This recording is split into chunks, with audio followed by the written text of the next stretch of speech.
Me llamo Javier. El día que mi propio cuñado se rió de mí en mitad de la plaza del pueblo, delante de todos, fue el día que entendí que la pobreza no solo te vacía los bolsillos, sino que también te roba la voz. Se burló porque había gastado mi último euro en comprar la Quinta del Olvido, una mansión en ruinas que nadie quería ni regalada. Esa risa, os lo juro, todavía me retumba en los oídos como un eco metálico y cruel. Fue el sonido de la humillación absoluta. ¿Qué haríais vosotros si toda vuestra vida de trabajo y honradez se viera reducida a una broma cruel delante de todos los que os conocen? Escuchad mi historia hasta el final y decidme qué hubierais hecho en mi lugar. Y por favor decidme desde qué ciudad me estáis escuchando. Necesito saber que no estoy solo en esto. Si queréis oír más relatos como este, de gente que se levanta cuando todos la dan por caída, suscribíos al canal. Todo empezó en la notaría de Valleolvido, un mediodía de esos grises y húmedos que se te meten en los huesos, típico del Bierzo. El notario me miraba por encima de las gafas, con esa lástima que ofende, más que un insulto directo, como si estuviera firmando mi propia sentencia de locura, en lugar de una escritura. Mi cuñado, Ricardo, estaba allí, apoyado en la pared con una sonrisita de superioridad que no presagiaba nada bueno. Firmé los papeles de la Quinta del Olvido, con una mano que no me temblaba, aunque por dentro sentía un nudo en el estómago. 1 euro. Eso fue todo lo que pagué por una mansión en ruinas que llevaba décadas siendo el hogar de las zarzas, los vándalos y el olvido. Para ellos, era la confirmación de mi fracaso. Para mí, era la única tabla de salvación a la que podía aferrarme. Al salir a la plaza, el aire frío me golpeó la cara, pero fue el calor de la vergüenza lo que casi me hace tropezar. Ricardo me dio una palmada en la espalda, más fuerte de lo normal, de esas que buscan desequilibrar más que animar. Y entonces, con la voz bien alta para que lo oyeran los 4 vecinos que cotilleaban en la puerta del bar y la panadería, soltó la frase que lo cambió todo. Asterisco, enhorabuena, Javier. Has gastado el último euro que te quedaba en comprarle un palacio a las ratas. Al menos tu hija Sofía y tú tendréis un techo. Si no se os cae encima, asterisco. Se oyeron risas ahogadas, de esas cobardes que se tapan con la mano, y varias miradas se apartaron de la mía, como si mi pobreza fuera contagiosa. En ese instante, en esa plaza, me sentí más solo y desnudo que nunca en mi vida. No le contesté, ¿para qué? Cualquier palabra que saliera de mi boca solo habría servido para alimentar su circo. Sentí como la sangre me subía a la cara, un calor que quemaba por dentro, una mezcla de vergüenza y una rabia sorda, profunda, que se ancló en el fondo de mi pecho. Apreté la mandíbula hasta que me dolieron las muelas. Metí los papeles en el bolsillo interior de mi chaqueta vieja, notando el tacto del papel fino contra mis dedos. Y me di la vuelta, caminando despacio, con la espalda todo lo recta que pude, aunque sentía sus miradas clavadas en mi nuca como alfileres ardiendo. No iba a darles el gusto de verme hundido, no allí, no en ese momento. Mi dignidad era lo único que me quedaba, y no pensaba malvenderla por un arrebato de ira que solo me dejaría más vacío. Aquel paseo de vuelta a mi pequeño piso alquilado fue el más largo de mi vida. Cada paso era un recordatorio de lo que acababa de pasar. Ellos no pensaban en el por qué lo había hecho. Nadie sabía que esa quinta, la Quinta del Olvido, era una promesa silenciosa que le hice a Elena, mi difunta mujer, cuando éramos novios y soñábamos con restaurarla. Para ellos yo era el loco del pueblo, el pobre carpintero viudo que había perdido el juicio por la pena y la necesidad. Un chiste andante. Para mí, acababa de comprar el último bastión de mis recuerdos, el único lugar del mundo donde todavía podía sentirla cerca. Ellos solo veían piedras viejas y un techo a punto de venirse abajo. No sabían que, para un hombre que lo ha perdido todo, a veces una ruina no es un final, sino el único lugar donde se puede empezar a reconstruir. Y yo, en silencio, ya había puesto la primera piedra. Mi vida no empezó en esa notaría, claro que no. Empezó aquí mismo, en Valleolvido hace 58 años, en una casa de piedra con el suelo de tierra y el olor a leña siempre metido en las paredes. Mi padre era un hombre de campo, de manos como cortezas de roble y de pocas palabras. De él no aprendí a leer libros, pero aprendí a leer la madera. A saber si un castaño estaba sano solo por el sonido que hacía al golpearlo con los nudillos, o a entender por el tacto si una viga aguantaría otro invierno. Me enseñó que el trabajo bien hecho es una forma de respeto, primero hacia el material y después hacia ti mismo. No teníamos mucho, pero lo que teníamos era ganado a pulso, con el sudor de la frente y la espalda doblada. Nadie nos regaló nunca nada, ni lo pedimos. De joven, me gané la fama de ser el que todo lo arreglaba. Si a una vecina se le rompía una silla, Allí estaba yo. Si la puerta de la iglesia chirriaba, Javier iba con su bote de aceite y sus herramientas. Me gustaba. Me gustaba ver cómo algo que parecía inútil, que estaba destinado a la basura, volvía a la vida en mis manos.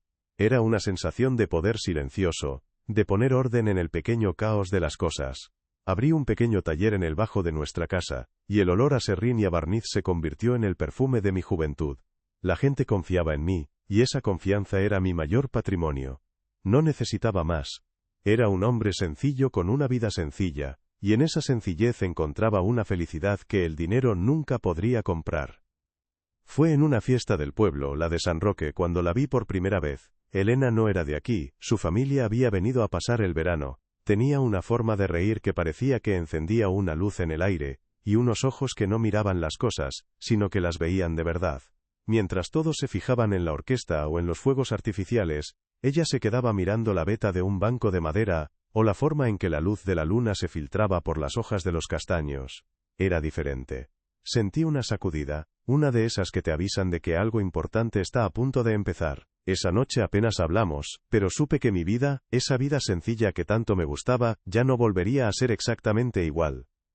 Había encontrado la pieza que le faltaba.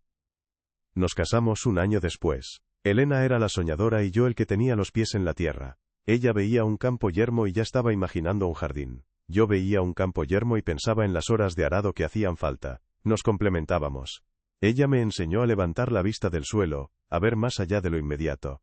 Y yo supongo le daba la seguridad de que sus sueños podían tener cimientos sólidos. Fue ella quien me llevó por primera vez a pasear por los caminos que rodeaban la Quinta del Olvido.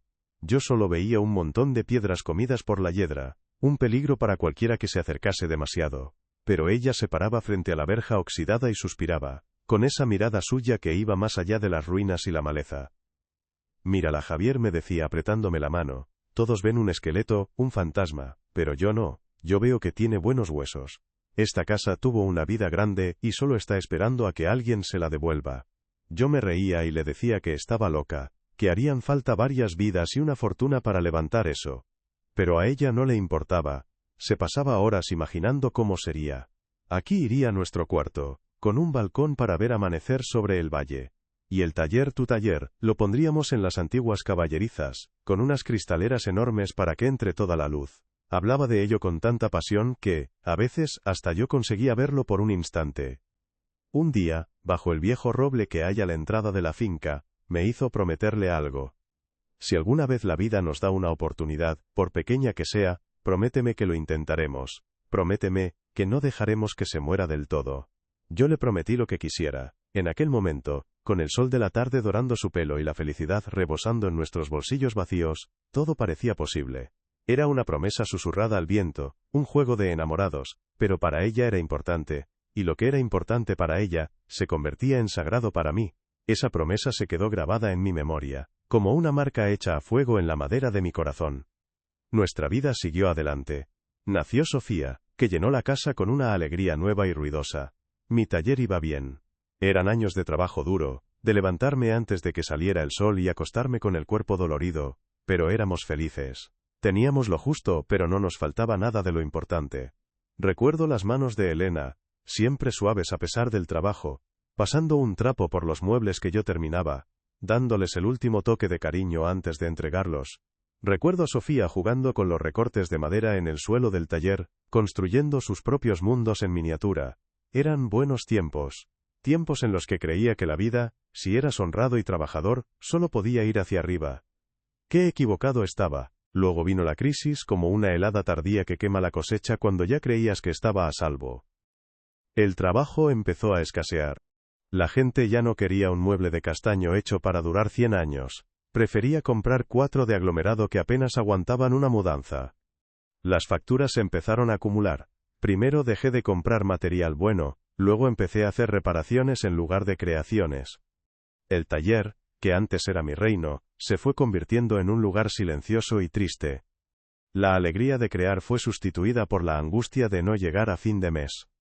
Fue como si me fueran robando el alma poco a poco, viruta a viruta. El día que cerré la puerta del taller por última vez sentí un dolor físico, como si me hubieran arrancado algo de dentro. Tuve que guardar mis herramientas, las que había heredado de mi abuelo, y las que yo mismo había comprado con mis primeros sueldos. Cada gubia, cada serrucho, cada cepillo tenía una historia. Eran una extensión de mis manos, de mi mente. Y de repente, eran solo hierros mudos en una caja. Empecé a trabajar en la construcción, en lo que salía. Mis manos, acostumbradas a la caricia de la madera noble, se llenaron de las heridas del cemento y el ladrillo. Nadie decía nada, pero en las miradas de algunos, notaba esa misma lástima que vi años después en los ojos del notario. Y entonces, como si el destino quisiera asegurarse de que no me quedaba nada a lo que aferrarme, Elena enfermó. Fue algo lento, cruel, que se la fue llevando poco a poco. Gastamos lo poco que teníamos y lo mucho que no teníamos en médicos y tratamientos. Pero no sirvió de nada. Se apagó como una vela en una corriente de aire, y con ella se fue toda la luz de mi vida. El silencio que dejó en la casa, era un silencio pesado, un silencio que gritaba su ausencia en cada rincón. Me quedé solo con Sofía y con un vacío tan grande que pensaba que me tragaría.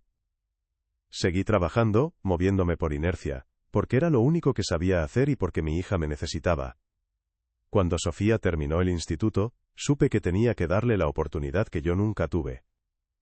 Era una chica lista, trabajadora, y se merecía un futuro lejos de la miseria de Valleolvido, pero la universidad costaba un dinero que ni en mis mejores sueños podría haber imaginado. Fue entonces cuando me acordé de mis herramientas, guardadas en el desván como un tesoro inútil. Un coleccionista de la ciudad me ofreció una cantidad que me pareció una fortuna, aunque yo sabía que valían mucho más. No por el dinero, sino por la vida que contenían. Dudé durante una noche entera, sintiendo que estaba traicionando a mi padre, a mi abuelo y a mí mismo. Al día siguiente, las vendí. Cuando el hombre se las llevó en su furgoneta, sentí que me quedaba vacío por completo. Ya no era carpintero, ya no era marido, solo era un padre que acababa de vender su pasado para comprar un trocito del futuro de su hija.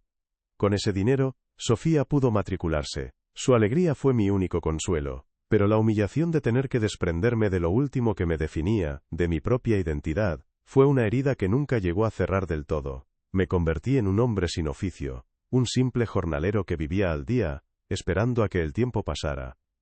Después de la muerte de Elena, empecé a caminar de nuevo por los senderos que recorríamos juntos. Era una forma de sentirla cerca, de seguir conversando con ella en silencio, y mis pasos, casi sin darme cuenta, siempre me acababan llevando a la misma verja oxidada, frente a la Quinta del Olvido. La miraba durante horas. La ruina había avanzado. El tejado se había hundido en varias partes. La naturaleza lo estaba devorando todo. Pero en medio de aquel desastre, yo ya no veía un esqueleto. Empezaba a oír la voz de Elena, susurrándome al oído. «Tiene buenos huesos, Javier. No la dejes morir». Y así, poco a poco, una idea loca empezó a germinar en mi cabeza. Una idea que no tenía ninguna lógica, ningún sentido práctico. Todos en el pueblo sabían que la quinta salía a subasta por un precio simbólico, porque el ayuntamiento quería quitarse de encima el gasto de mantenerla en pie. Nadie la quería. Era una ruina, un pozo sin fondo, un suicidio económico, pero para mí de repente, se convirtió en la única cosa con sentido en un mundo que me lo había quitado todo. No era una inversión, no era un negocio, era una promesa. Era la última conversación que podía tener con mi mujer. El día que fui a la notaría, llevaba en el bolsillo el último euro que me quedaba después de pagar el alquiler y la comida de la semana. Un solo euro. Sabía que Ricardo estaría allí, sabía que se reirían de mí. Pero no me importaba. En ese momento, no estaba comprando una casa en ruinas. Estaba comprando un propósito. Estaba comprando el derecho a intentar cumplir la última voluntad de la persona que más he querido en mi vida. Estaba comprando un lugar donde mis recuerdos pudieran tener un techo, aunque ese techo estuviera lleno de agujeros. Ellos veían a un loco. Yo solo era un hombre que se negaba a dejar que el olvido ganara la última batalla. Comprar esa ruina era mi forma de rebelarme contra un destino que me había golpeado una y otra vez. Era mi manera de decir en silencio que, aunque me hubieran quitado el trabajo, la mujer que amaba y hasta mi propia identidad, no podían quitarme la memoria. Y mientras hubiera memoria, habría esperanza. La Quinta del Olvido no era el final de mi camino, como todos pensaban. Era el único lugar del mundo donde podía empezar de nuevo. Aunque tuviera que hacerlo solo, piedra a piedra, con mis propias manos. Manos que ya no tenían sus herramientas pero que todavía recordaban cómo construir. La risa de Ricardo en la plaza fue solo el primer guijarro de la avalancha. Lo que vino después fue peor, porque fue un goteo lento, constante y silencioso. Los primeros días, cuando iba al bar de Manolo a por el café de la mañana, notaba cómo las conversaciones se apagaban a mi paso. No de golpe, sino con esa lentitud torpe de quien no quiere ser descubierto. El murmullo se convertía en un silencio denso, pesado, y las miradas se desviaban hacia los vasos o el periódico. Dejé de ir. Empecé a hacerme el café en un hornillo de butano, en la única habitación habitable de la quinta, un cuarto húmedo que olía a tierra mojada y a soledad. Prefería el sabor amargo de ese café solitario a tragarme la lástima y la burla que me servían en el bar del pueblo, aunque nadie me cobrara por ellas. Empecé por lo más básico, despejar el camino de entrada. La maleza había crecido tanto que parecía un muro vegetal con espinas. Fueron días de trabajo agotador, con un machete viejo y mis manos desnudas. Los coches pasaban por la carretera de al lado, disminuían la velocidad, y yo sentía los ojos de sus ocupantes clavados en mi espalda sudada. Nadie paró. Nadie me ofreció un trago de agua ni una palabra de ánimo. Antes, si se me pinchaba una rueda, no tardaban ni 5 minutos en parar 2 o 3 vecinos a echar una mano. Ahora, me veían luchando contra un ejército de zarzas, solo, y seguían de largo como si yo fuera parte del paisaje abandonado, una ruina más entre las ruinas. Entendí que al comprar la quinta, no solo había adquirido un montón de piedras, sino también una nueva condición, la de invisible. Un martes por la mañana, me crucé con Antonio, el que fue mi mejor amigo en la escuela. Íbamos de frente por la calle Mayor. Nos vimos a 50 metros de distancia. Durante un segundo, vi en su cara el pánico de no saber qué hacer. Lo vi dudar, mirar a un lado y a otro, como buscando una vía de escape. Al final, cuando ya estábamos a punto de cruzarnos, se sacó el móvil del bolsillo, se lo puso en la oreja, y empezó a hablar solo, con la mirada fija en el suelo, como si estuviera en mitad de una llamada urgentísima. Pasó a mi lado sin mirarme. No me dolió la falta de saludo, me dolió la cobardía. Me dolió ver a un hombre con el que había compartido bocadillos y secretos tratarme como a un apestado para no tener que dar explicaciones a los demás. Pronto me llegó el apodo. Al principio eran susurros, pero los niños, que son crueles porque repiten lo que oyen a los mayores sin filtro, empezaron a gritarlo cuando me veían. Ahí va el Marqués de las Zarzas, decían, y salían corriendo entre risas. El apodo cuajó. Lo oía en la panadería, en la farmacia. ¿Ha estado aquí el Marqués?, preguntando por velas. La gente lo decía con una media sonrisa, creyéndose ingeniosa. No entendían que cada vez que lo oía, sentía una punzada, un recordatorio de que ya no era Javier, el carpintero, el viudo de Elena, el padre de Sofía. Era un personaje de burla, una caricatura que ellos mismos habían dibujado para entretenerse en sus vidas grises. Yo era el loco del pueblo, y mi locura tenía un título nobiliario de espinas y abandono. Ricardo por supuesto disfrutaba de su obra. Pasaba a menudo con su coche nuevo por el camino que yo estaba despejando. No paraba, solo reducía la velocidad lo justo para que yo lo viera. Bajaba la ventanilla y, con esa sonrisa suya que siempre me había parecido falsa, gritaba cosas como: ¿Qué tal la reforma del palacio, Javier? ¿Necesitas un arquitecto o te apañas con las arañas? Y luego aceleraba, dejando una nube de polvo y el eco de su risa. Cada vez que lo hacía, yo apretaba el mango del machete con más fuerza, imaginando por un segundo que no cortaba ramas, sino el cuello de su soberbia. Pero luego, respiraba hondo. La ira era un lujo que no podía permitirme. Era energía que necesitaba para levantar piedras, no para alimentar su ego. El aislamiento se hizo total. Solían invitarme a la partida de tute de los domingos en el centro social, o a las comidas de la asociación de vecinos. Las invitaciones dejaron de llegar. Nadie me llamó para decirme por qué. Simplemente, dejaron de contar conmigo. Me borraron de la vida social del pueblo como si nunca hubiera existido. Un día, me enteré de casualidad de que habían organizado una parrillada para celebrar la fiesta del patrón. Nadie me había dicho nada. Esa noche, desde la colina donde se alzaba la quinta, veía las luces de la fiesta y oía la música a lo lejos. Me sentí como un exiliado en mi propia tierra, mirando desde la distancia una vida de la que ya no formaba parte. La soledad se me metió en los huesos, más fría que la humedad de aquellas paredes. Los primeros días dentro de la casa fueron un infierno. El agua se colaba por 1000 sitios. Cada vez que llovía, El interior se convertía en una sinfonía de goteos, cada uno con un sonido diferente, como si la casa llorara su propia decadencia. No había luz, claro. Mis únicas compañeras por la noche eran las velas, que proyectaban sombras danzantes en las paredes desconchadas, y el frío que se filtraba por las ventanas rotas. Logré adecentar un pequeño cuarto que antes debió de ser una despensa. Puse plásticos en el techo y tapié la ventana con unas maderas viejas. Dormí allí, en un colchón que encontré en un contenedor, envuelto en todas las mantas que tenía. Escuchaba los ruidos de la casa, el crujir de la madera, el viento silbando por las grietas. Y pensaba que aquello era la metáfora perfecta de mi vida.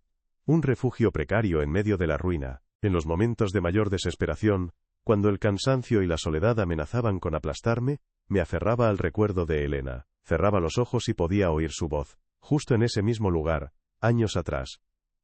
Tiene buenos huesos, Javier, solo hay que quitarle lo que le sobra. Ella no vería humedades ni vigas podridas. Ella vería el arco de piedra de la entrada, la amplitud de los salones, la luz que, incluso a través de los cristales rotos, entraba con fuerza por la mañana. Pensar en ella era como echar un tronco seco a un fuego que se estaba apagando. Su memoria era mi combustible. Era la única persona en el mundo que habría entendido lo que estaba haciendo. Y aunque ya no estuviera, su fe en aquel lugar era lo único que me mantenía en pie. Sofía venía a verme los fines de semana. Llegaba con la mochila cargada de comida y con una sonrisa que no lograba ocultar la preocupación de sus ojos. Me ayudaba en lo que podía, a acarrear escombros, a limpiar, a clavar maderas. Nunca me reprochó nada, nunca me dijo que estaba loco. Pero a veces, mientras trabajábamos en silencio, la veía mirar a su alrededor, a la inmensidad del desastre, y notaba cómo se le encogía el corazón. Una tarde, no pudo más, y se echó a llorar. Papá, en el pueblo dicen cosas horribles, se ríen de ti, y a mí me miran con pena, ¿de verdad vale la pena todo esto? La abracé fuerte, sintiendo sus sollozos contra mi pecho. Su dolor me partió el alma. Era la prueba de que mi locura no solo me afectaba a mí, sino que también salpicaba a la persona que más quería en el mundo.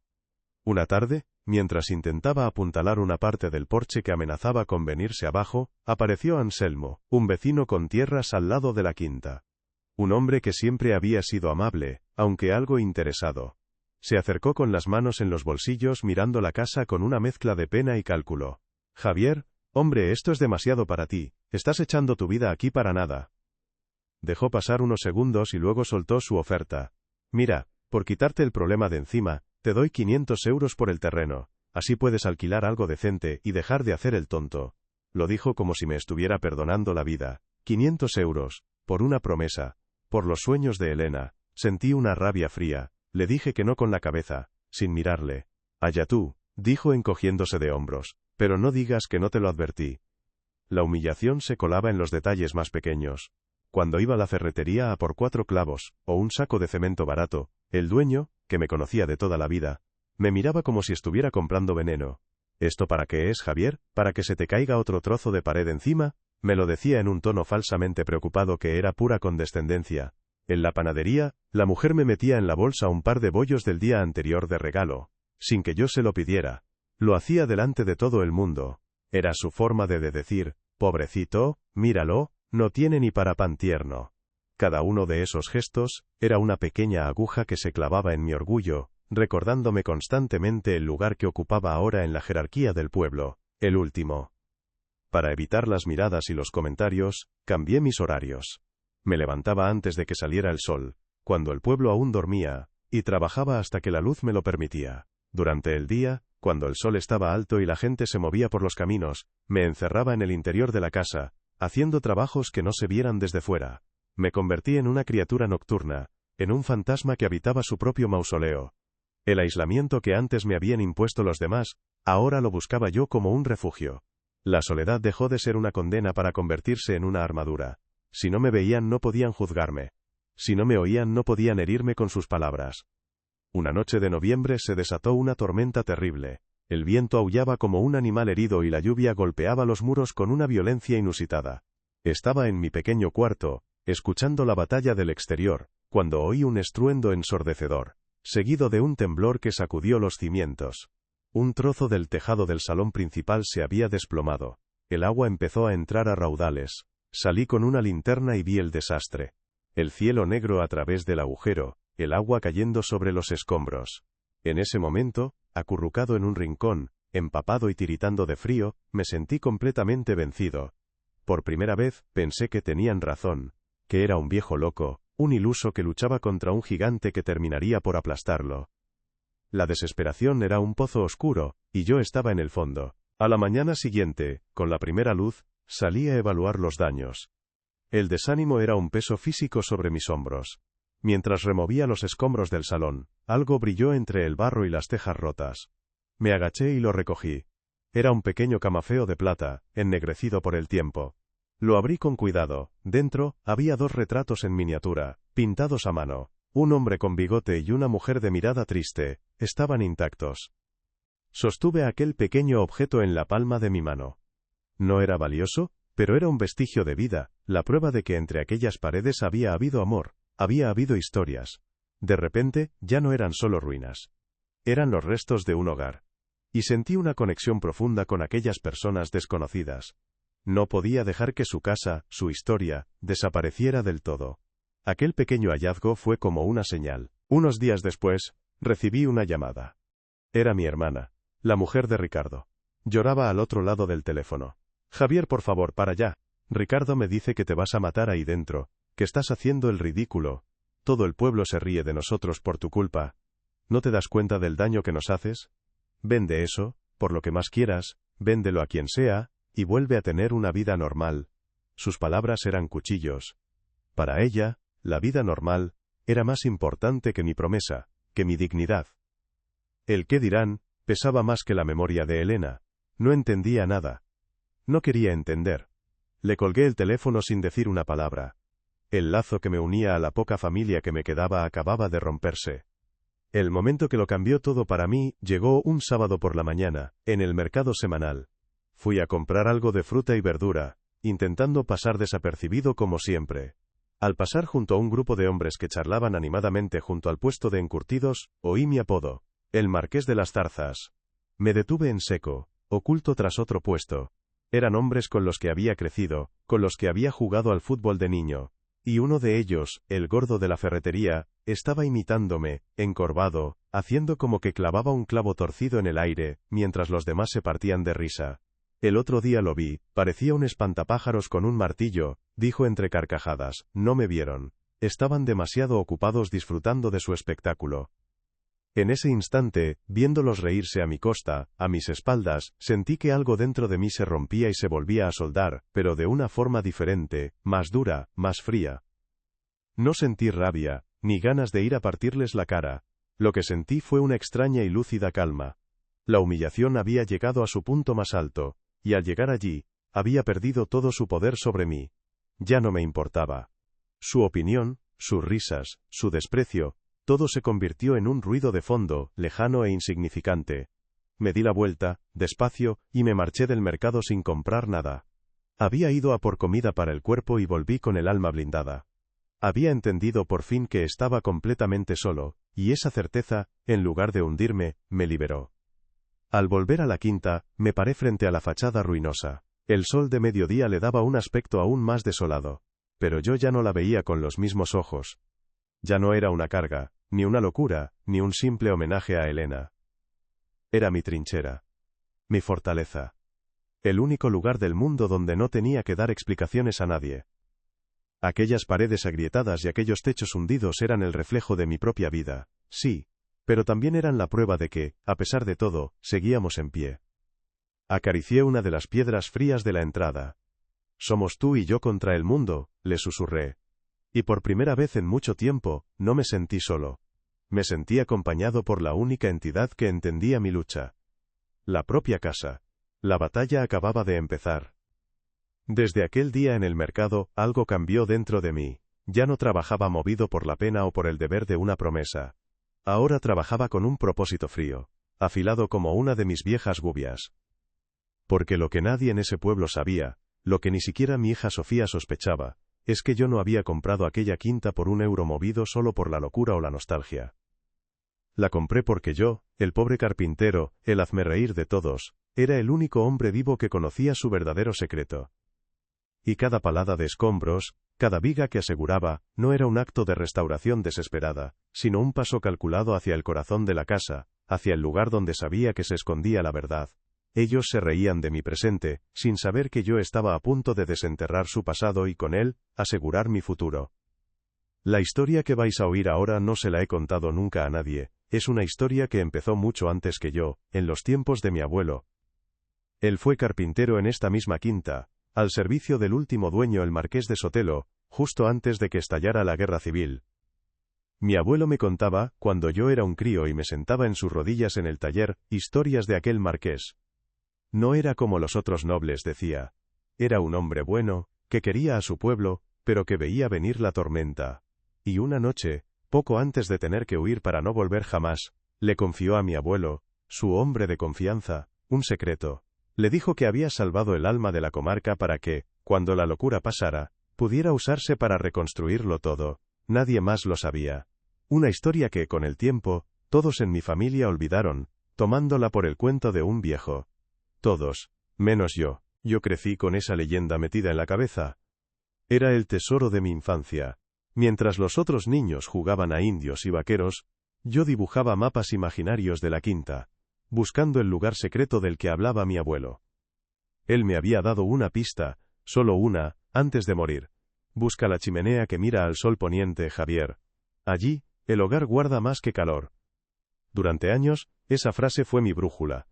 Cuando paseaba con Elena por los alrededores de la finca, yo no solo veía una casa en ruinas. Veía el cofre del tesoro de mi abuelo. Le conté la historia a Elena, por supuesto. Ella, con su alma soñadora, no solo me creyó, sino que alimentó esa esperanza. Nuestro sueño de restaurarla no era solo un capricho romántico, era la secreta esperanza de encontrar el legado del marqués y cumplir su voluntad. Cuando la quinta salió a subasta por €1, supe que era la señal que había estado esperando toda mi vida. Ricardo y los demás veían a un pobre diablo comprando un problema. Yo veía la llave que abría la puerta a la historia de mi abuelo. Por eso aguanté sus risas, su desprecio y su lástima. Porque cada una de sus burlas era un eco vacío frente al peso del secreto que yo guardaba. Su ignorancia era mi mejor escudo. Dejé que me llamaran loco, que me aislaran, que me convirtieran en el tonto del pueblo. Todo formaba parte del plan. Necesitaba que nadie se acercara, que nadie sospechara, que nadie me hiciera preguntas. Necesitaba estar solo para poder buscar sin ojos curiosos que pudieran descubrir lo que no les correspondía. Mi humillación era el precio que pagaba gustoso por proteger un secreto que valía infinitamente más que mi orgullo. Durante meses mi trabajo fue una fachada. De cara al exterior, apuntalaba paredes, limpiaba zarzas, tapaba agujeros. Parecía que luchaba una batalla perdida contra la ruina. Pero por dentro, mi verdadera labor comenzaba cuando el sol se ponía. Con una linterna y las viejas herramientas que había podido recuperar, me dediqué a estudiar el gran salón, donde se alzaba la chimenea monumental de la que hablaba mi abuelo. Era una obra de arte de cantería, enorme, majestuosa, incluso cubierta de polvo y telarañas. Y una noche, golpeando suavemente las grandes losas de pizarra del suelo que la rodeaban, una de ellas sonó diferente, sonó a hueco. El corazón me dio un vuelco tan fuerte que tuve que apoyarme en la pared para no caerme. Había llegado. Me costó 3 noches de trabajo levantar aquella losa sin hacer ruido. Pesaba una barbaridad. Debajo, tal y como mi abuelo había insinuado, no había tierra. Había una escalera de caracol, estrecha y empinada, que se perdía en la más absoluta oscuridad. El aire que subió de allí era un aire antiguo, un aire que no había respirado nadie en más de 80 años. Olía a tierra seca, a vino viejo y a secreto. Bajar por aquellos escalones fue como descender en el tiempo. Cada peldaño me acercaba más a la verdad de las historias de mi abuelo, y me alejaba para siempre del hombre que todos en el pueblo creían conocer. Abajo, al final de la escalera, me esperaba una bodega sellada, intacta, como una tumba egipcia esperando a su descubridor. La bodega estaba llena de viejos toneles de vino, cubiertos por una capa de polvo que parecía terciopelo gris. Pero mi instinto, guiado por las palabras de mi abuelo, me dijo que aquello era solo el principio. Fui palpando las paredes de piedra, buscando una irregularidad, algo que no cuadrara. Y la encontré detrás de la pila de toneles más grande. Una parte del muro no era de piedra maciza, sino de un ladrillo más moderno, perfectamente disimulado. Con un mazo y un cincel, empecé a abrir un agujero. con el corazón latiéndome en la garganta. El primer ladrillo cayó con un ruido sordo. Apunté la linterna a través del hueco y la luz me devolvió un destello. Un brillo amarillo, inconfundible. El brillo del oro. Lo que encontré al derribar aquella pared falsa, superaba con creces las leyendas de mi abuelo y mis sueños más locos.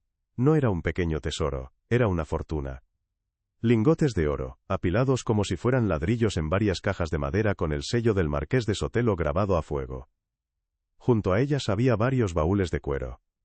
Al abrirlos, encontré una increíble colección de arte sacro. Cálices de oro con incrustaciones de piedras preciosas, custodias de plata, crucifijos de marfil, y varias pinturas de temática religiosa que, incluso para mis ojos inexpertos, parecían obras de maestros. Estaba allí, el alma de la comarca, a salvo de la guerra y del olvido, esperando en silencio durante casi un siglo. Y en una caja metálica más pequeña, lo más importante de todo, no eran joyas ni oro sino documentos. Estaban los títulos de propiedad originales de la quinta, y de varias fincas más en la región que todo el mundo pensaba que pertenecían al ayuntamiento desde la guerra.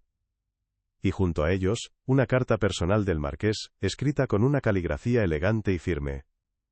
En ella explicaba sus motivos, escondía su patrimonio no por avaricia, sino para protegerlo de la contienda, con la esperanza de que algún día sirviera para crear una fundación que ayudara a la gente de Valleolvido, para dar estudios a los jóvenes y cuidar de los ancianos. Su último deseo era que su fortuna volviera al pueblo que tanto amó. Me senté allí, en el suelo frío de aquella cámara secreta, durante horas. No sentí euforia ni alegría desbordada. Lo que sentí fue el peso abrumador de la responsabilidad. Mi abuelo no me había legado la historia de un tesoro, me había legado una misión. El Marqués de Sotelo me había confiado, a través del tiempo, su última voluntad. Y yo, el pobre carpintero al que todos despreciaban, era ahora el guardián de un legado que podía cambiar el futuro de toda la comarca. En ese momento, en la oscuridad de aquel sótano, entendí que mi vida acababa de adquirir un propósito mucho más grande que yo mismo.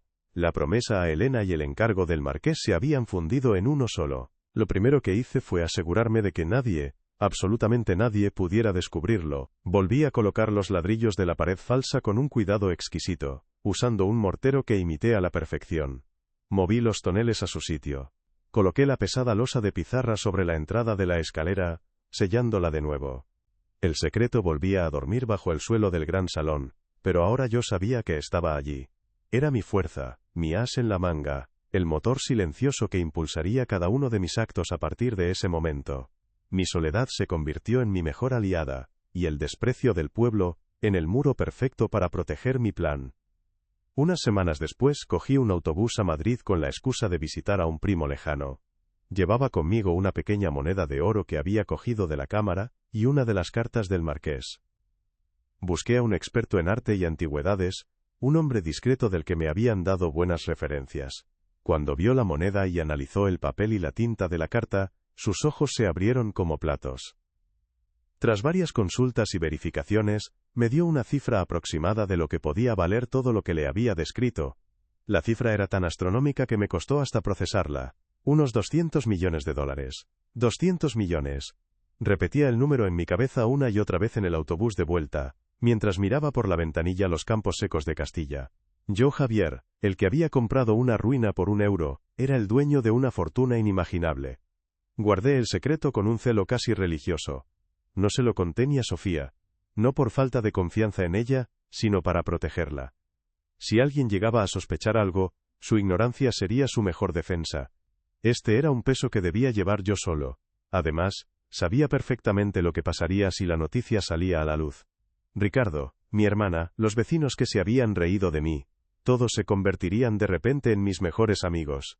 La codicia humana es un animal voraz, y yo no iba a echarle mi secreto a las fieras. El plan del marqués era noble, y yo pensaba ejecutarlo con la misma nobleza, y sobre todo, con la misma discreción con la que él había actuado. A partir de ese día, la risa de Ricardo ya no me dolía. El apodo de Marqués de las Tarzas se convirtió en mi ironía privada. Ellos me habían puesto un título de burla sin saber cuán cerca estaban de la verdad. Yo era, en cierto modo, el heredero espiritual del verdadero marqués. Mientras ellos me veían como un rey de la miseria, yo me había convertido en el custodio de una fortuna que podría comprar el pueblo entero 10 veces.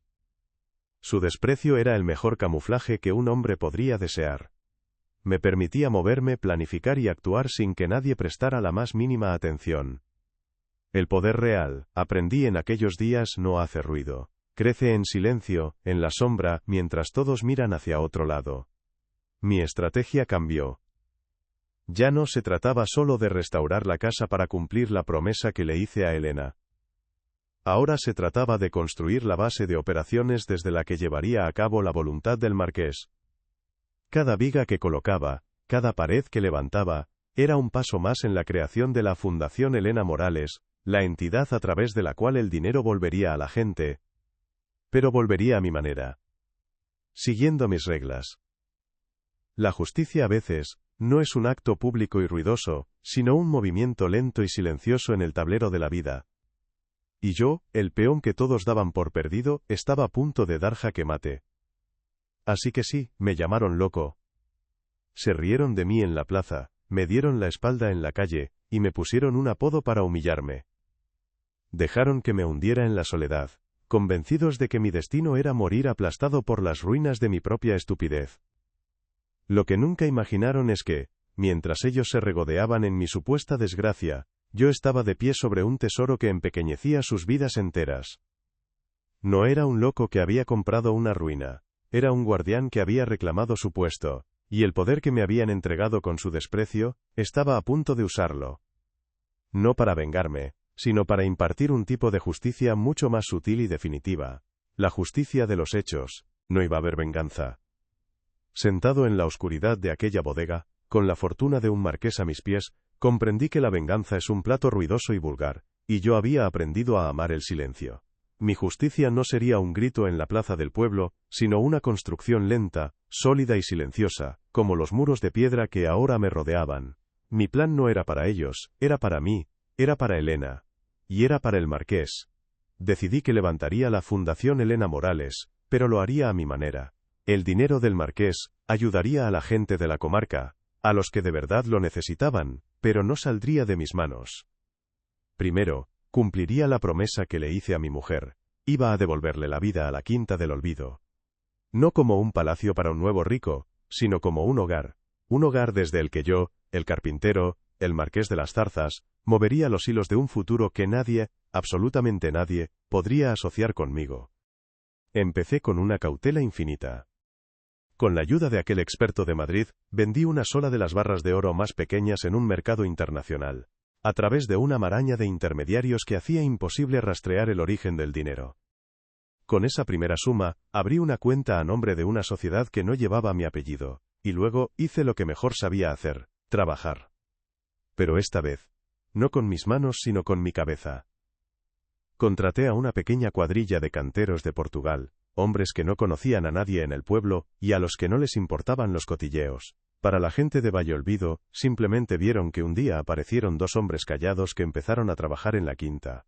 Las malas lenguas dijeron que habría pedido un crédito que no podría pagar, que era mi último acto de locura antes del embargo. Dejé que hablaran. Su ruido era la música de fondo perfecta para mi obra silenciosa. Unos meses más tarde, cuando la estructura de la casa ya era segura y el tejado estaba completamente nuevo, la Fundación Elena Morales empezó a actuar. Nació como una entidad anónima, con sede en la capital, y sus primeras acciones se hicieron notar en toda la comarca, pero nunca en mi pueblo. Financió becas completas para los hijos de los mineros de los valles vecinos. Donó un equipo de diagnóstico de última generación al hospital comarcal, ese al que siempre nos derivaban porque el nuestro no tenía de nada. Ayudó a una cooperativa de agricultores a modernizar su maquinaria. La noticia de un benefactor misterioso corría de boca en boca. En el bar de Valleolvido, oía a los mismos que se reían de mí hablar con envidia de la suerte que tenían los pueblos de al lado. A ver si se acuerdan de nosotros, decían. Pero yo no me olvidaba de ellos. Simplemente, había decidido no recordarlos. La prueba de fuego llegó una tarde de otoño. Ricardo apareció en la entrada de la quinta. Su negocio de construcción se había ido a pique, y la desesperación se le leía en la cara. La verja ya no estaba oxidada, y el camino de entrada estaba limpio y cuidado. Me vio supervisando la colocación de unas ventanas nuevas de castaño macizo. Se acercó con una sonrisa forzada, balbuceando algo sobre los viejos tiempos y la familia, y entonces soltó la petición. necesitaba dinero, un préstamo grande, para no perder su casa. Lo escuché en silencio, sin interrumpirle. Cuando terminó, me quité el polvo de las manos. Me acerqué a uno de los muros de piedra recién restaurados, una obra de arte de sillería perfecta, y le puse una mano encima. Lo miré a los ojos, sin odio, casi con lástima, y le dije con la voz más tranquila del mundo: «Lo siento, Ricardo. Como bien dijiste aquel día en la plaza, todo el último euro que tenía, y todo lo que he conseguido después, está aquí, invertido en estas piedras». Se quedó blanco, sin palabras. Dio media vuelta y se marchó. No necesité gritar para que entendiera que su sentencia la había firmado él mismo hacía mucho tiempo. Ahora a veces al atardecer me siento en el porche de esta casa que ha vuelto a nacer. La Quinta del Olvido ya no es un fantasma, es un hogar lleno de luz y de silencios tranquilos. La gente del pueblo sigue sin entender nada. Me ven vivir aquí, solo, en esta mansión restaurada, y se inventan mil historias, que me tocó la lotería, que encontré un pequeño tesoro familiar. Me siguen mirando con una mezcla de envidia y recelo, pero ya no se atreven a reírse. No saben que el mayor tesoro no está en la bodega, sino en la paz que he encontrado. Ellos me juzgaron por la ruina que veían por fuera, sin imaginar jamás la fortaleza que yo estaba construyendo por dentro. Le dieron un valor de 1 euro a una promesa, a una vida de recuerdos, a la dignidad de un hombre.